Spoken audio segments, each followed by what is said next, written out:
I don't even know if I have enough for the windows. Why is my phone on fire? What the heck? Oh, the camera's on. Welcome back to Zebras and Crocodiles here. We're at the yard with the semi-truck. Last few weeks I've actually been working on this, but not filming too much in my life. And that's mostly due to my hectic schedule going on with the baby and in between everything. But I'll show you what I got done here. The visor was leaking. I'd stuck rubber washers, but that wasn't good enough. So what I ended up doing is sticking a little bit of seam sealer into the bolt, and hopefully that will stop, because it was leaking down into the frame rail and right there is alright place to leak, but I don't want it to leak at all. What I also did is these doors here, I replaced these inner seals to a bigger seal so they actually seal fully onto the cab. They are a little bit tight right now, but they will become good in use because they're not too bad. I did adjust them a few times. I did the door alignment on them, so they just need to get worn in for the most part. I'm converting one of these heater boxes, the driver's side to be exact. It gets plumbed up right there. I'm putting a vintage air heater inside that heater box, and then it'll have that heater system. Later in life, if I feel like it's not heating or cooling enough, I'm going to stick another one on the passenger side right there. But for now, I'm going to just plug that hole up, and that will be good. The problem I've been having, I'll see if I can figure it out later or if it'll fix itself. This is the power steering reservoir that holds the power steering fluid. When it's below -20, I would start the truck up and it would shoot power steering out the top. It seemed to have fixed itself for now, but that's still a concern I have for the future. We're inside the cab now, and I'm unable to start the truck until I get the dash in because I did steal the plug for the oil. If I were to start the truck, it would shoot oil all over the cab. I have the plate built for the heater switches that go right there. I just have to put the heater in before I can put that in, and I can't put the gauges in until I have that in. What I did with the gauges, since the last time you probably saw them, I did do some updates on Instagram, but not everyone has Instagram. I got plugs for the old light holes because there's lights in the gauges themselves. The gauges are in. I mounted this set button for the speedometer. I don't know if I'll keep it. I can just plug it later in life. But getting back, here's the glory. This used to be a rat nest. What I ended up doing is running the wires all nicely, like all the light wires are ran up nicely at the top here and go around and into my 3 plugs here. All the signal wires and power wires for each gauge run around and up all nicely.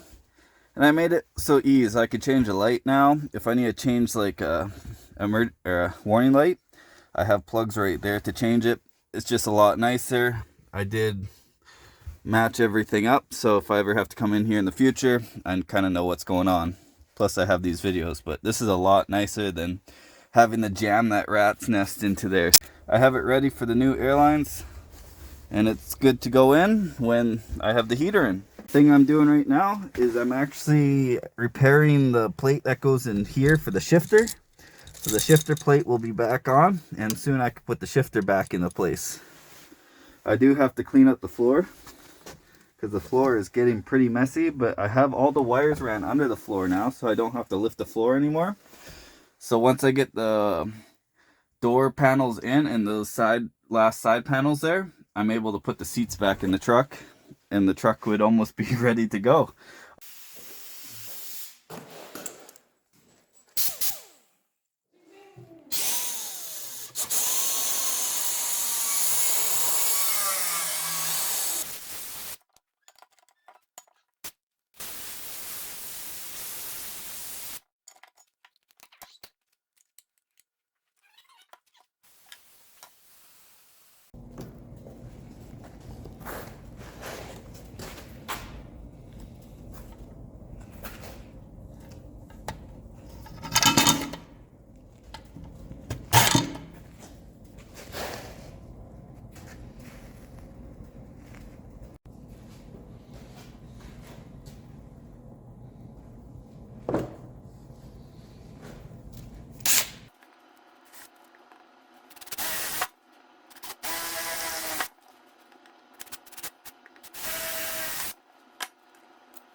Okay.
Pretty echoey in here, but this is the cover for the floor of the truck for this is the cover for the floor of the truck for the shifter like plate. I'm repainting it black because it was pretty worn. And then here's the shifter plate itself. This end was all bent out and kept bending. So what I did is I aluminum welded it here. I've added the vacuum gauge here since I had the vacuum gauge. It wasn't right for the dash, so I put it down here and then I replaced the vacuum with a boost gauge. So if I look down, I can still see if my filters are clogged up. This is for the auto throttle. And I did find that boot from Ford Bronco, so we're gonna put that on there after it's all nice. But yeah, here's my repair. It is a little bit newbie. The back is horrible, but it will do. This is the first time I've ever welded aluminum, so hey, it's a new thing. It sucks. But yeah, here's what I'm doing. I'm painting these, and then maybe in a week or two, I can put everything in and the truck will be solid and drivable almost. So yeah, let's do this. So here we got the heater system. The top is off again. This is what the front heater plate is. I built it a plexi. It screws in and then the dash will cover the rest. I did do a test run with it and everything seems to work pretty well. So here's the back. This part goes into the cab. So it takes air from inside the cab. If I ever want fresh air, I can just roll down a window. Goes in there, goes through there, heats it or cools it. I have all the water lines piped in and piped out. It's kind of a little tight fit in there to get all the water lines in, but they are. And then I have then I have all the wires ran into this harness looking thing. I added plugs right there so I can disconnect it.